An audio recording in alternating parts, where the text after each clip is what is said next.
جہاں تک مقدمے کا تعلق ہے تو مقدمے میں جو اس کو 6 چیپٹرز میں اس نے ڈیوائیڈ کیا ہے، اور اس میں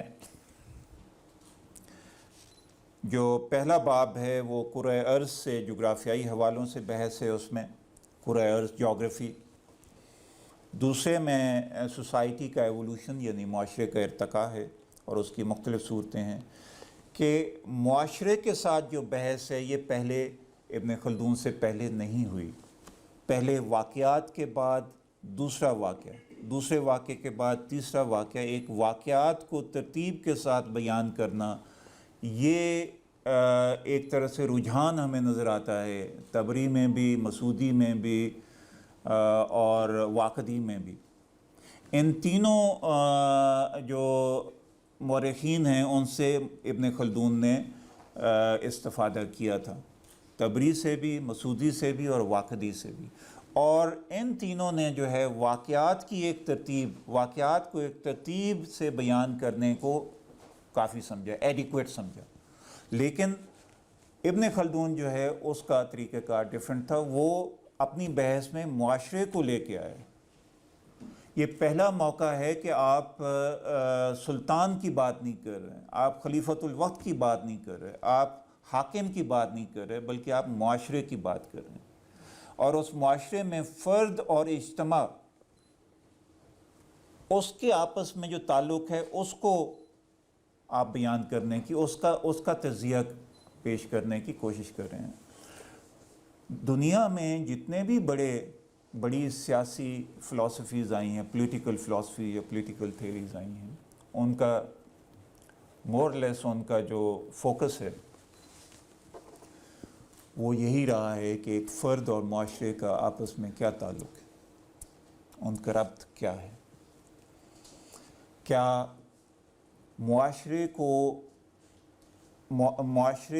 کو اپنی جگہ پہ محفوظ رکھتے ہوئے کیا فرد کو اس کے حقوق اور اس کی آزادی میسر آتی ہے یا نہیں آتی؟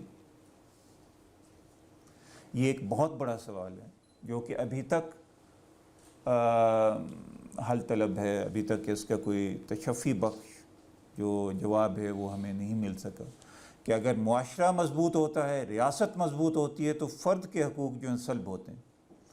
اگر فرد کو بہت زیادہ آزادی مل جاتی ہے تو پھر طوائف الملوکی پیدا ہوتی ہے، اور طوائف الملوکی میں جو مسلم ہسٹری میں جو ایک چیز جس سے کہ بہت زیادہ ایسے لگتا ہے کہ ہمارے اہل علم حل و عقد جو ہیں وہ خوف کھاتے رہے ہیں، وہ یہ ہے کہ کہیں طوائف الملوکی نہ پیدا ہو جائے۔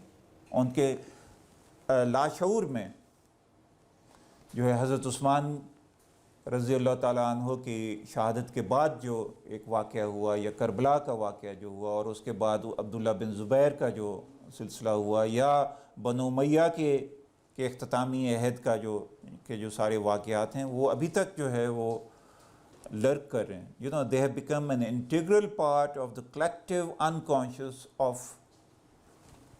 Muslim intellectuals۔ اس وجہ سے یہاں پہ بھی آپ کو یہ ملتا ہے کہ ابن خلدون ہمیشہ معاشرے کی بات کرتا ہے اور اجتماع کی بات کرتا ہے۔ فرد جو ہے وہ بھی امپورٹنٹ ہے، لیکن فرد کی طرف جو فرائض نکلتے ہیں معاشرے کی طرف، کچھ اسے اپنے فرائض ادا کرنے ہیں، کس لیے؟ معاشرے کے لیے۔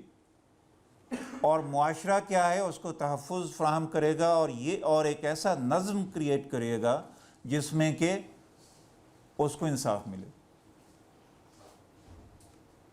ٹھیک ہے نا؟ یہ ایک بنیادی جو بات اور اس میں بہت ساری چیزیں جو میں عرض کر رہا ہوں آپ سے، یہ میری اپنی جو ایک طرح سے توضیح ہے، جو میں سمجھا ہوں، میں اس میں یہ نہ سمجھیے گا کہ میں اپنے آپ کو ابن خلدون کے مرتبے پہ فائز کر رہا ہوں، لیکن یہ ہے کہ whatever I understood of whatever ابن خلدون said، تو وہ میں اپنے لینس سے ابن خلدون کو دیکھ کے تو آپ کے سامنے کچھ گزارشات پیش کروں۔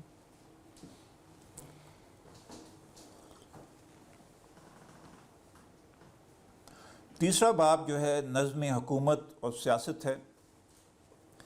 اور چوتھا باب جو ہے وہ شہری زندگی کے عوارض، پانچواں ذرائع معاش، اور چھٹا تہذیبوں کی ابتدائی علامت کے طور پر معاشرے میں فروغ پذیر ہونے والے علوم سے بحث۔ اور یہ تو 6 جو ہیں وہ 6 ابواب ہیں۔